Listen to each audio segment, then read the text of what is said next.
Siap,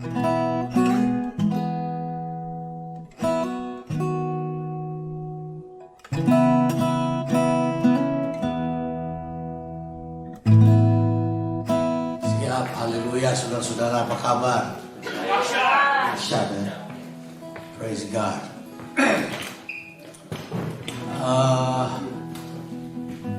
Oke, saya janji saya tidak akan cerita COVID. Kita mau cerita kebangkitan Tuhan Yesus.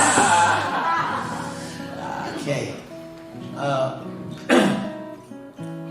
Di dalam kitab Injil Yohanes pasalnya yang ke-20 itu ada cerita yang menyenangkan di situ. Kita mau baca ayat 19 sampai ayatnya yang ke-24 barangkali, 23-24. Jadi kita akan melihat satu bagian dari Alkitab yang menurut saya penting banget buat kita ya. Di Injil Yohanes pasalnya yang ke-20 ini. Nah, tentu sudah tahu bahwa keempat Injil menyatakan hal ini. Injil Sinoptis, Matius, Markus, Lukas, dan Yohanes. Persamaan dari semuanya mengatakan bahwa Yesus bangkit pada hari pertama minggu itu.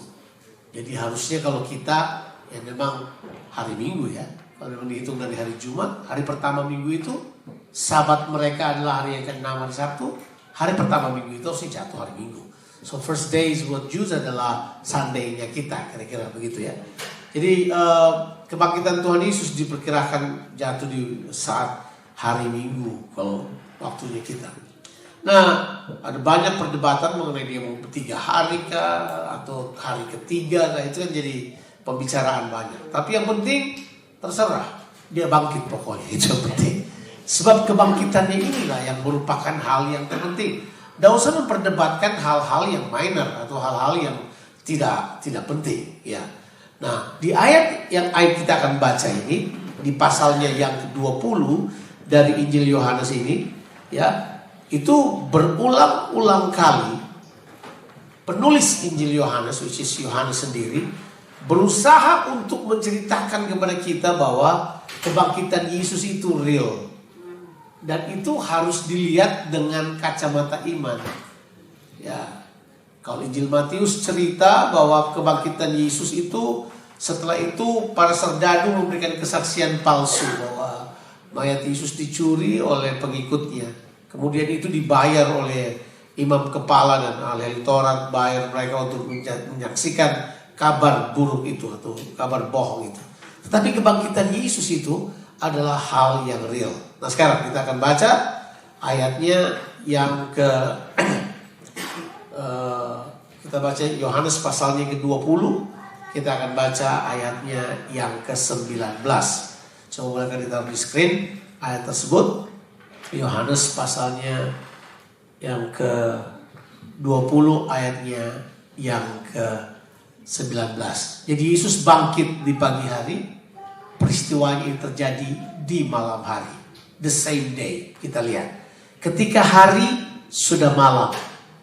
Pada apa? Hari pertama minggu itu. Jadi ini hari pertama. Jadi baru bangkit tadi pagi, sekarang malamnya. Ya, murid-murid Yesus di satu tempat dengan pintu-pintu yang terkunci karena mereka takut kepada orang-orang Yahudi. Pada waktu itu datanglah Yesus dan berdiri di tengah-tengah mereka dan berkata, "Damai sejahtera bagi kamu." Ayat yang ke-20. Ya. Dan sesudah berkata demikian, ia menunjukkan tangannya dan lambungnya kepada mereka. Murid-murid itu bersuka cita ketika mereka melihat Tuhan. Ayat yang ke-21. Maka kata Yesus sekali lagi, "Damai sejahtera bagi kamu, sama seperti Bapa mengutus aku, demikian juga sekarang aku mengutus kamu." 22. Dan sesudah berkata demikian, ia mengembusi mereka dan berkata, "Terimalah Roh Kudus." Ayat 23 dan 24 yang powerful. "Jikalau kamu mengampuni dosa orang, dosanya diampuni, dan jikalau kamu menyatakan dosa orang, tetap ada, dosanya tetap ada." Cukup sampai di situ aja. Terus kita lompat ke ayatnya yang ke-30 dan 31. Dua ayat ini, kalau sudah lihat perikopnya, adalah maksud Injil ini ditulis. Jadi ini tujuannya Injil ini ditulis. Apa tujuannya? Memang masih banyak tanda lain yang dibuat Yesus di depan mata murid-muridnya yang tidak tercatat dalam kitab ini. Tetapi semua yang tercantum di sini telah dicatat supaya kamu percaya bahwa Yesuslah Mesias, Anak Allah, dan supaya kamu oleh imanmu memperoleh apa? Hidup dalam namanya. Jadi ini tujuannya. Tujuannya adalah supaya kamu apa? Percaya. Itu tujuannya. Jangan lupa percaya. Percaya gak Yesus bangkit? Nah, sebenarnya sentralitas atau dasar dari iman kita, bahkan dasar dari seluruh perjalanan kehidupan kita, itu sangat ditentukan oleh percaya tidaknya saudara pada kebangkitan Yesus. Nah, Yesus itu bangkit. Dia benar-benar bangkit. Rasulullah berkata, masa sih ada orang mati bangkit? Iya. Tapi yang ini kebangkitannya beda dari yang lain. Dan ada yang mati 2 jam bangkit, ada yang mati 3 jam bangkit. Paling lama yang saya tahu ada yang mati 4 jam bangkit. Begitu mereka bangkit, mereka cerita, mereka jalan-jalan di taman, mereka kemana. Yesus enggak begitu. Yesus mati, dia datang ke pusat kematian, dia rebut kunci maut, dia kalahkan setan, dia hancurkan semua karyanya, dia kemudian bangkit kembali pada hari yang ketiga. Beda kan? Beda sama yang mati suri 3 jam kemudian bangun. Ya, mereka lihat surga, mereka lihat apa? Ada yang lihat neraka juga, banyak sih. Mereka lihat yang begitu-begitu. Yesus bangkitnya beda. Dia bangkit karena dia melakukan apa yang tidak ada manusia dapat kerjakan, yaitu mengalahkan maut, mengalahkan dosa, mengalahkan kerajaan kegelapan. Jadi ini di sisi kacamata kerajaan kegelapan, ini adalah kekalahan yang paling buruk buat mereka, dikalahkan. Tapi masalahnya waktu dia bangkit dengan cara yang sangat powerful, sampai ditulis di Alkitab bahwa inilah dasar iman percaya kita. Karena begini, kalau saudara tidak percaya Yesus dibangkitkan, ini Paulus katakan, sia-sialah iman percaya kita. Oh iya, sia-sia. Coba kita baca ayatnya dulu. Kita baca di kitab 1 Korintus pasalnya yang ke-15. Saya cerita ini sebentar, kemudian kita masuk ke aplikasi masa kini ya. Di dalam 1 Korintus pasalnya yang ke-15, saudara boleh baca beberapa ayat di dalamnya. Ya, saudara boleh baca ayat yang pertama tentunya. Tapi saya mau baca ayat-ayat dimulai kata kebangkitan kita. Jadi setelah ayat 10, coba kita baca ayat 11. Oke, ayat 11 saja. Oke. Ya, sebab itu baik aku maupun mereka, demikianlah kami mengajar dan demikianlah kamu menjadi apa? Percaya. Nah, itu dia. Mengajar apa? Ayat 1 sampai ayat yang 10 tentang Injil yang didasarkan pada kebangkitan Yesus. Sekarang ayat 12. Ayat 12 bilang begini buat kita, ya. Jadi bila mana kami beritakan bahwa Kristus dibangkitkan dari antara orang mati, bagaimana mungkin ada di antara kamu yang mengatakan bahwa apa?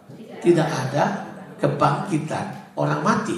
Ayat yang ke-13 dia bilang begini, kalau tidak ada kebangkitan orang mati, maka Kristus juga tidak dibangkitkan. Ayat 14 ini dia ini. Tetapi andai kata Kristus tidak dibangkitkan, maka apa? Sia-sialah pemberitaan kami dan sia-sialah juga kepercayaan kamu. Bayangkan saudara sudah percaya pada Yesus, tapi semuanya sia-sia karena dia nggak bangkit. Kalau dia nggak bangkit berarti dosa masih berkuasa. Kalau dia nggak bangkit saudara tidak punya harapan untuk lihat masa depan. Kalau dia tidak bangkit saudara tidak pernah bisa melihat kekekalan. Karena dosa masih berkuasa, kematian masih menguasai kehidupan manusia. Manusia tetap doomed to death forever. Mereka kemudian masuk pada kematian yang kekal. Tapi karena Yesus bangkit, selesai, maut dikalahkan. So, nanti kalau sudah baca di kitab pasal yang sama, di belakangnya Paulus kemudian berkata, hai maut, di manakah sengatmu? Ya kan? So, dah ada lagi kekuatannya. Sebab yang paling ditakuti manusia adalah kematian. Dan bukan cuma kematian yang satu kali ini, tapi ada kematian yang kekal yang disediakan bagi orang-orang yang tidak percaya kepadanya. Berarti kebangkitan Kristus itu adalah sesuatu yang paling penting dalam fondasi iman kita.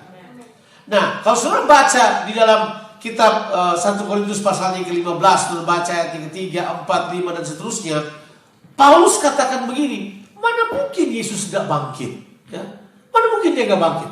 Sebab Yesus waktu dia bangkit, itu gak cuma dilihat oleh satu orang, tapi kebangkitan Yesus menurut Paulus disaksikan oleh berapa? 500 orang. Oh, come on. Jadi tidak mungkin berita palsu. Kesaksian 2-3 orang aja udah cukup kuat. Ini berapa orang yang lihat kebangkitan Yesus? 500 people. Waktu Paulus bilang ini, dia bilang bahkan orang-orang yang lihat itu masih hidup waktu Paulus katakan ini. Jadi kebangkitan Kristus is real. Kebangkitan Yesus itu fact. Kebangkitan Yesus itu bukan dongeng. Itu bukan perkataan isyarat jempol dari satu agama. Tapi itu adalah kenyataan yang dibawa oleh Tuhan yang hidup di tengah-tengah kehidupan manusia. Yesus bangkit. It's real. Fact. Bahkan kalau saudara memperhatikan di dalam perdebatan teologi, berkata mana mungkin Yesus bangkit? Ya, ada orang yang tidak percaya kepada Yesus. Saya bilang mana mungkin, istri saya ketawa. Karena kalau mana mungkin, orang Makassar bilang mana mungkin, ya kan? Dia ketawa. Ya. Saya lihat dia kok dia ketawa, rasa khotbah serius ya. Jadi itu sudah cuma ingat mana mungkin lagi lupa khotbah saya lagi ya. Aduh, berat itu berat. Oke. Jadi dalam perdebatan itu orang berkata gini, mana mungkin sebagai orang yang musuh dari iman Kristen berkata begini, kalau 500 orang yang lihat, udah pastilah, gak mungkin kita menolak fakta ini. 500 orang, ada yang menuduh, enggak lah, mereka kasih kesaksian palsu, terus mereka kayaknya itu tuh kerasukan. Emang mereka kerasukan jin? Kita gak percaya jin kan? Emang mereka kerasukan itu? Dia berkata gini, gak mungkin orang tiba-tiba kerasukan hal yang sama dalam waktu yang sama 500 orang di tempat yang berbeda. Kerasukan apa tuh? Jadi kemudian perbantahannya selesai. Cuman gara-gara 1 Korintus 15 Paulus berkata dia bangkit dan 500 orang mengikutinya. Fakta, real. Iya. Saudara percaya dia bangkit? Tapi masalahnya Paulus bilang ada juga yang tidak percaya. Kalau mereka tidak percaya itu karena mereka apa? Tidak mau percaya. Iya. Kalau saudara mau percaya selesai. Itu sudah bukan urusan pembicaraan iman lagi. Itu sudah merupakan penolakan terhadap fakta kebenaran yang Tuhan bawa buat kita. Sekarang apa yang Yesus kerjakan dengan murid-muridnya setelah dia bangkit? Nah ini kita mau perhatikan. Kita mau lihat di ayatnya ke-19 sampai ayatnya yang ke-23 tadi di dalam kitab Yohanes pasalnya yang ke-20. Waktu dia datang pada mereka setelah kebangkitannya, kata yang dia pakai adalah begini, damai sejahtera bagi kamu. I like that. Damai sejahtera bagi kamu. Ya, itu kata yang powerful. Damai sejahtera bagi kamu. Sekarang shalomnya bukan parsial lagi, tapi shalomnya udah benar-benar. Dia berkata gini, sekarang kamu berdamai dengan Allah. Kamu berdamai dengan Allah dan Allah berdamai dengan kamu. Sebab Yesus yang telah mengorbankan nyawanya, mencurahkan darahnya bagi pendamaian itu telah selesai dan dia telah bangkit. So everything is done now. Sekarang manusia dengan Tuhan punya hubungan yang luar biasa.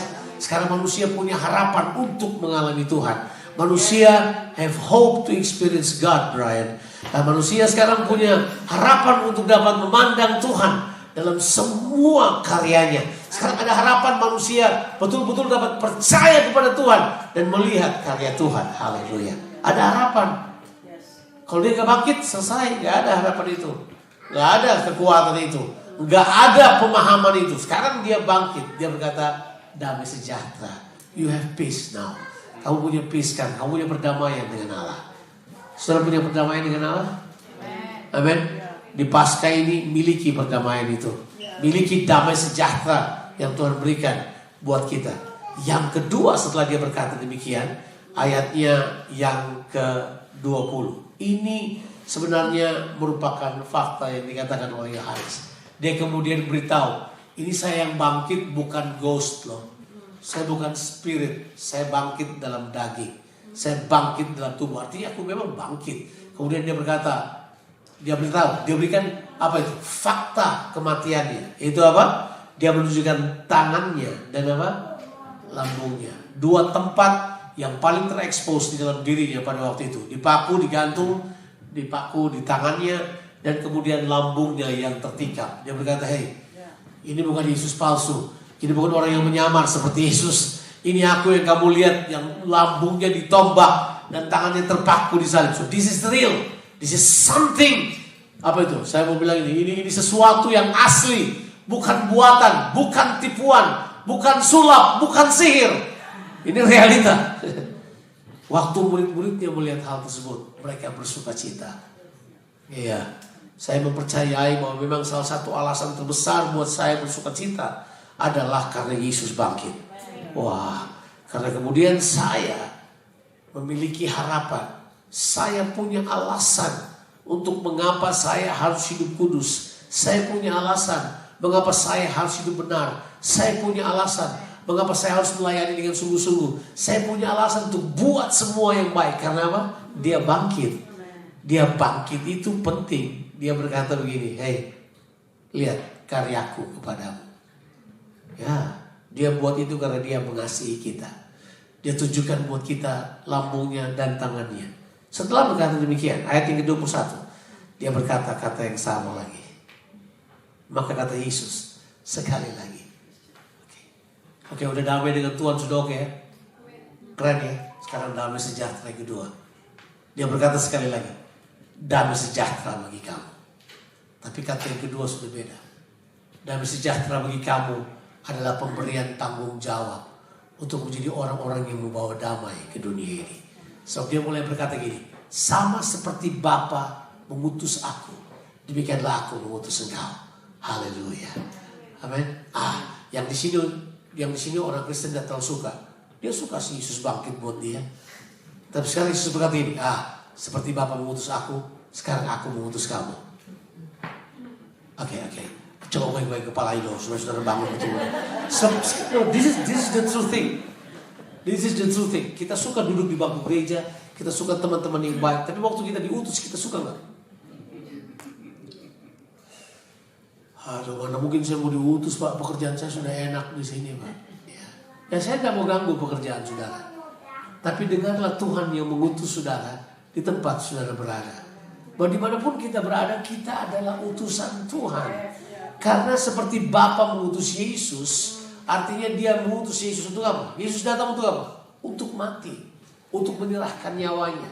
Sekarang dia berkata begini, that responsibility, that type of task given to you, diberikan kepada saudara, supaya saudara pergi dan menyatakan hal tersebut. Sementara kita masih sibuk dengan dosa kita, kita sibuk dengan tipu daya kita sibuk dengan semua yang gak penting, kita sibuk dengan perkara-perkara duniawi ini. Padahal Tuhan berkata begini, seperti Bapa mengutus aku mengutus kamu. Apakah perkataan ini tidak berarti buat kita? Kita buang aja begitu. Nah, ini orang Kristen nih. Haleluya, sudah gak ada yang bawa buku sih. Alkitab buku udah gak ada yang bawa ya, udah gak ada ya. Haleluya, jemaat kita memang betul-betul sophisticated. Tapi sampai it's a book, oke? Kalau sekarang sih nggak bisa. Misalnya ini adalah buku. Setelah kemudian bawa buku ini, kemudian berkata, saya suka firman Tuhan ini. Tapi yang ini saya nggak suka. Saudara gunting yang saudara nggak suka. Saudara kasih biar yang suka, misalnya di buku itu. I bet you will have a thin Bible.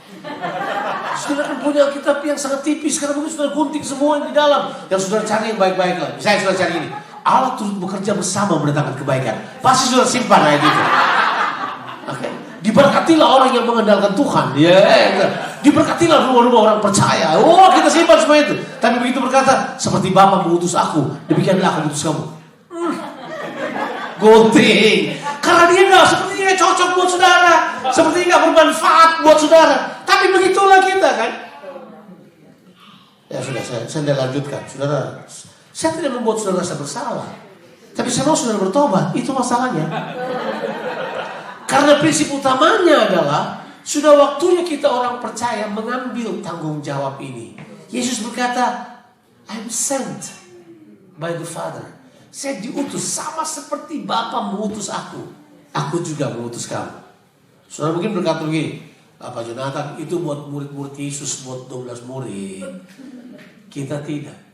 Tapi kalau saudara baca di pasal 17 Injil Yohanes, Yesus berdoa untuk mereka. Bukan cuma untuk mereka ini aja aku berdoa, tetapi aku berdoa untuk mereka yang percaya karena pemberitaan ini. Berarti di sepanjang generasi yang percaya kepada Tuhan. Saudara percaya kepada Tuhan? Saudara percaya? Aku jawab saudara tidak percaya, itu masalahnya. Tapi kalau sudah percaya, dan ini apply to you. Ini adalah buat kita untuk kemudian mengambil kebangkitan Kristus ini sebagai sebuah tanggung jawab untuk diberitakan kepada orang lain, disampaikan kepada orang lain. Kalau seandainya semua orang percaya mentaati hal ini, saya percaya dunia sudah berbeda. Amen? Amen? Tapi kayaknya saudara lebih suka konspirasi teori antara COVID dan antikris. Itu kayaknya lebih bermanfaat buat saudara untuk saudara dengar. Begitu kan? Seharusnya enggak. Kita harusnya lebih mengetahui bahwa kebangkitan Kristus itu applicable buat sekarang. Dan kebangkitan Kristus memberikan kepada kita tanggung jawab untuk memberitakannya.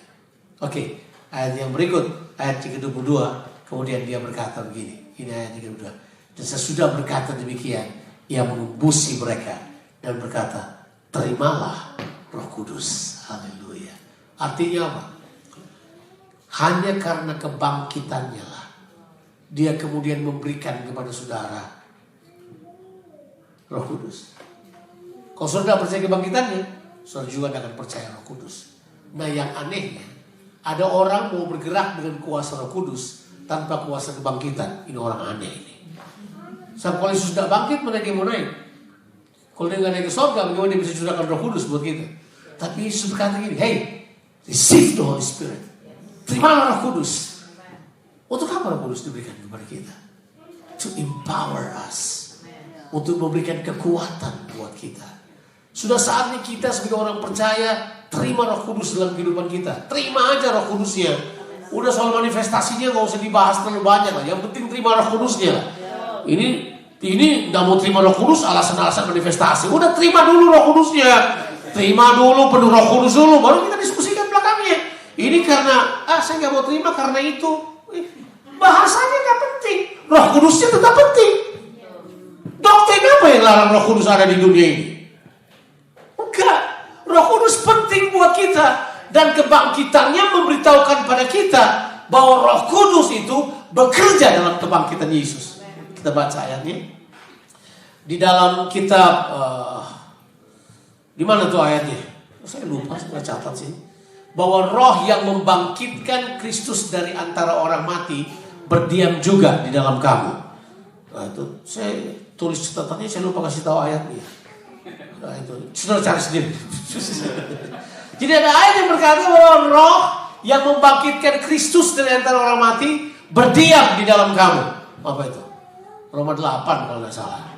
Kalau nggak Efesus itu, Efesus 1. Tapi prinsipnya simpel aja. Bahwa Roh yang sama yang membangkitkan Yesus, Roh itu juga yang berdiam di dalam saudara. Dicobakan. Roh kebangkitan itu berdiam dalam saudara. Kalau Roh itu diam dalam saudara, will you still live in the same way you live in sin? I don't think so. Pasti berbeda. Itu yang ditawarkan oleh Injil buat kita. Dia berapa? Ya, Roma 8 ayat 11. Thank you. Saya nggak tahu kalau berdua either Yesus dia non ya, thank you.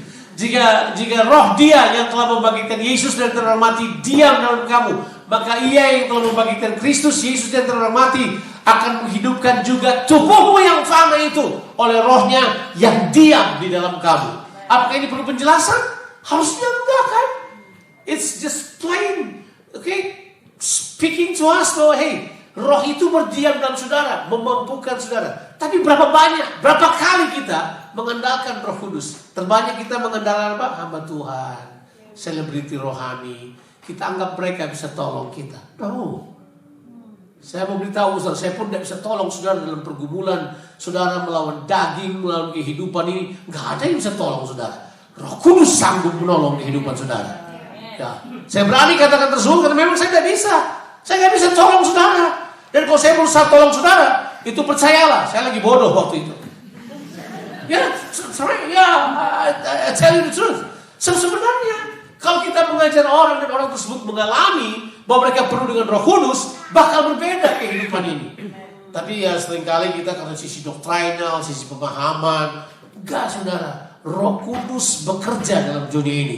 Yesus itu disebut pembaptis oleh Roh Kudus dan rohnya diberikan kepada umatnya. Jadi makanya roh yang membangkitkan Yesus diam dalam kehidupan kita. Jadi mana mungkin saudara mau terima kasih karunia Allah, karunia Roh Kudus yang bergerak dalam kehidupan saudara itu kalau saudara tidak percaya kebangkitan Yesus. Amin. Oke, saya akan katakan ini. Dari ayat ini, saudara pelajari, berapa banyak dari kita yang jatuh karena kedagingan kita. Kita jatuh karena daging kita. Terus ayatnya kita adalah, roh memang penurut, tapi daging lemah. Haleluya. Terus kita salahkan ayat ini. Mana yang benar ayat ini? Yang dikatakan oleh Injil atau dikatakan oleh Paulus? In between ada satu hal yang mereka lupa. Bahwa waktu Yesus naik ke sorga, dia kirim rohnya buat kita. Setelah dia bangkit, dia berikan rohnya buat kita. Gini, saudara mungkin berkata, saya mau hidup baik-baik aja. Ini biar ada Roh Kudus apa nggak ada terserah deh. Saya beritahu buat saudara. Sudah saatnya kita bergaul dengan Roh Kudus lebih lagi. Sudah saatnya kita bergaul dengan pribadi Allah yang adalah Roh Kudus ini, yang mau menyatakan dirinya dalam kehidupan kita. Dia rindu kita bergerak dengan kuasa roh. Sudah waktunya. Jangan anggap remeh lagi hal ini. Ini adalah hal yang penting. Tadi malam dan hari sebelumnya kita ada camp. Sudah lama nggak lihat manifestasi Roh Kudus yang kayak gitu. Udah lama. Saya juga sudah lama nggak bergerak dengan hal kayak gitu. Apa saya kelamaan digarang ya sama saya kayak gitu? Tapi udah lama banget. Jadi baru kemarin. Maksudnya tiba-tiba nggak tahu saya, tapi itu pasti Roh Kudus, bukan saya lah. Saya bukan, sudah tahu, saya bukan tipe yang kayak gitu-gitu. Saya bukan tipe spooky kan, saya bukan tipe yang geroh banget kan. Jangan ditanah ini. Tapi selama 2 hari kemarin itu kayak saya bisa lihat orang begini, ya. Terus saya tiba-tiba bisa tahu aja gitu. Terus setelah itu orang tanya saya, kamu tahu dari mana? Saya juga nggak tahu, saya tahu dari mana itu. Tapi saya tahu Roh Kudus bisa kasih tahu. Itu powerful kan? Itu luar biasa. Ya, saya akan beritahu buat dia. Kamu kehilangan ini, kamu kehilangan rumah kan? Kok bapak tahu? Ya saya juga nggak tahu. Tapi saya dikasih tahu, saya beritahu buat kamu. Dia kaget banget sampai dia putuskan untuk mengantar saya dan istri saya pulang tengah malam untuk pulang ke Sydney supaya kita bisa terbang pagi-pagi tadi. Untuk ke airport jam 4 pagi. Karena Sydney kan, waduh, dia punya traffic lagi berat banget. Jadi kita putusin, kalau kita nggak pulang jam 6 pagi ya kita tiba jam 5 sore nanti. Dia putusin untuk ngantar kita dari tempat camp ke tempat itu. Karena dia kaget-kaget. Dia bilang, kok Bang Jo bisa tahu? Saya juga nggak tahu. Saya terus pikir, saya kemana ya selama ini ya? Maksudnya, saya kemana ya? Saya bikin apa ya? Tiba-tiba Tuhan tunjukin yang kayak begitu.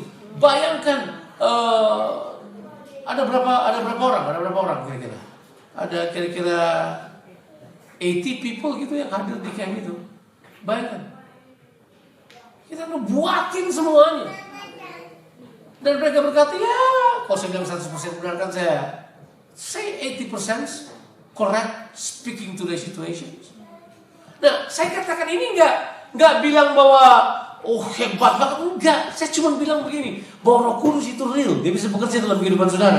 Dan dia bisa tolong kehidupan saudara. Dia bisa bicara dalam kehidupan saudara. Waktu saya baru bertobat, itu 40 tahun lalu. Lama ya. Saya lagi berdoa, tiba-tiba saya dengar suara yang berkata gini, pergi ke rumah sakit. Oke, kalau ada suara kayak gitu sudah pikir apa? Emang gua sakit? Itu yang pertama. Yang kedua, ada keluarga tua yang sakit. Itu yang kedua. Tapi disuruh pergi ke rumah sakit. Oh ya. Mau taat kan? Jadi saya pergi ke rumah sakit. Starter motor pergi ke rumah sakit. Sampai di rumah sakit, saya nggak tahu mau pergi kemana kan? Udah, ini sudah ada satu di rumah sakit misalnya gitu. Sekarang mau kemana? Lihat kiri, lihat kanan. Dia nggak tahu mau kemana. Ya sudah. Tunggu aja. Tiba-tiba teman sekolah saya nongol. Hey, Yonatan, kamu bikin apa di sini? Iya, saya bikin apa di sini? Iya, kamu bikin apa di sini? Namanya Medi. Mama saya sakit. Oh, mamamu sakit ya? Boleh saya lihat? Tuh, aneh-aneh kan? Keluarga bukan. Ya cuma teman. Tapi ketemu di rumah sakit, kita pergi lihat aja. Iya kan? Saya tanya, dia bawa saya ke mama. Iya, mama itu sakit appendix yang udah pecah. Jadi udah mau menjurus ke cancer lah. Jadi mamanya udah nggak berdaya begitu. Terus tiba-tiba suara berkata dalam diri saya, berdoa buat ibu itu. Saya 16 tahun. Saya lihat ibu itu. Aduh, kalau sakit pilek tidak apa-apa Tuhan. Ini sudah mau mati barangkali sebentar lagi. Ya, saya pikir udahlah. Doakan orang itu. Caranya doa gimana? Saya baru ingat ayat. Ternyata Yeremia baru kutip ayat itu tadi malam. Jadi saya kemudian lihat, oh ayatnya orang percaya tumpang tangan, orang sakit sembuh. Alasannya tugas saya orang percaya tumpang tangan, yang sembuh orang sakitnya. Saya nggak ada urusan kan. Ya sudah, saya tumpang tangan. Pak, dalam nama Yesus, amin. Begitu amin, Medi lihat saya. Kok Yonatan lain ya? Kenapa jadi kayak begini?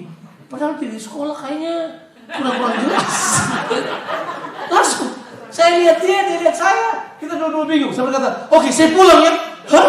Kita ketemu di depan, kamu bingung. Saya ajak ketemu mama sekarang. Habis doakan kamu lari pulang. Langsung saya lari pulang. Saya nggak mau tahu. Saya nggak mau supaya saya habis doakan dia mati kan gitu. Terus saya pulang doa saya malam-malam, Tuhan jangan sampai dia mati. Bayangkan. Tiba-tiba kok saya merasa bertanggung jawab ya. 3 hari kemudian saya kembali ke rumah sakit sendiri. Saya berjingkat-jingkat, hati-hati sekali. Saya lihat di kamarnya kosong. Oh my God, mati ini. Udah, ini 3 hari kemudian. Sementara saya observe dalam kamar begini, tiba-tiba ada orang yang pegang belakang saya. Cari siapa? Saya balik, mamanya udah jalan di belakang saya. Semua hari itu saya berterima kasih pada Tuhan, saya pulang. Dan sejak hari itu, sudah tahu apa? Ada confidence dalam saya untuk berdoa buat Tuhan. Kenapa hal tersebut terjadi? Disebabkan bukan sudah pasti lah bukan saya. Saya bikin apa?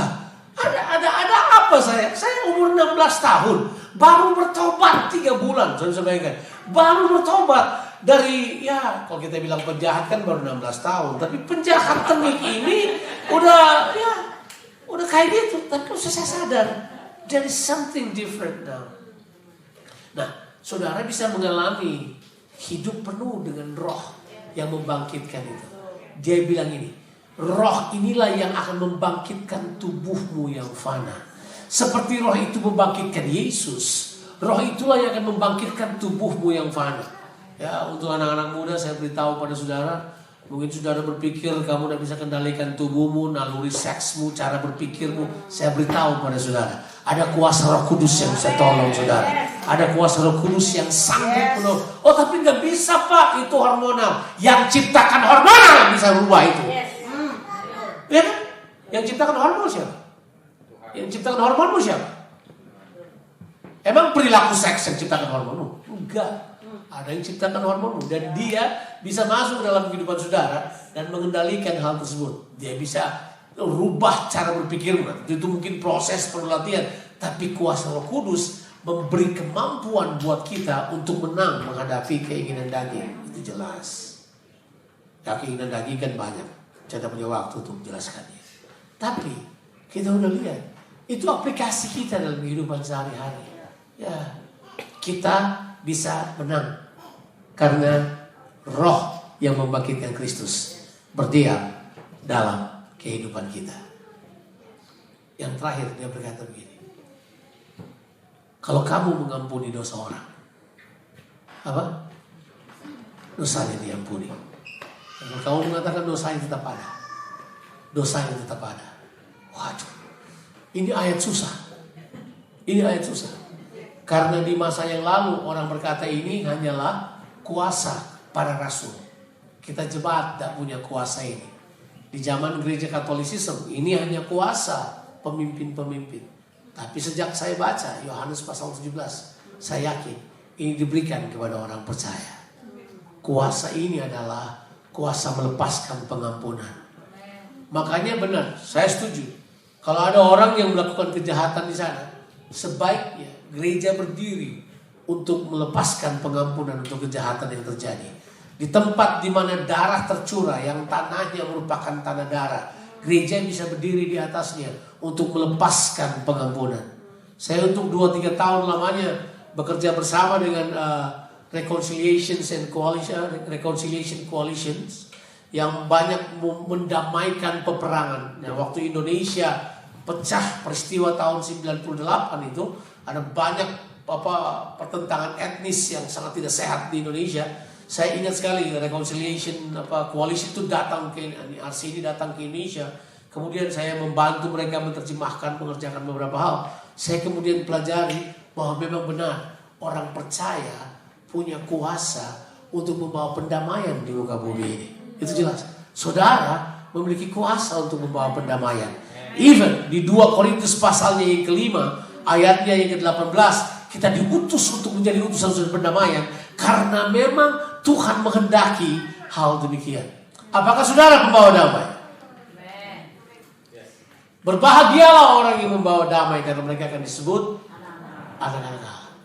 Tapi bagaimana kita bisa membawa damai kalau kita sendiri selalu menciptakan pertentangan? Saudara harus datang dan menjadi orang yang membawa damai. Ya, ada sebuah doa yang terkenal dari Francis dari Assisi, berkata apa? Make me an instrument of peace, yang membawa damai pada orang yang bertentang dan berperang, membawa damai pada orang yang sedang berkecamuk dengan kemarahan dan kebencian, membawa damai kepada orang-orang yang sedang marah, ayah yang ingin meninggalkan keluarganya, anak yang ingin membunuh bapaknya, seorang saudara yang ingin meracuni saudaranya yang lain karena harta.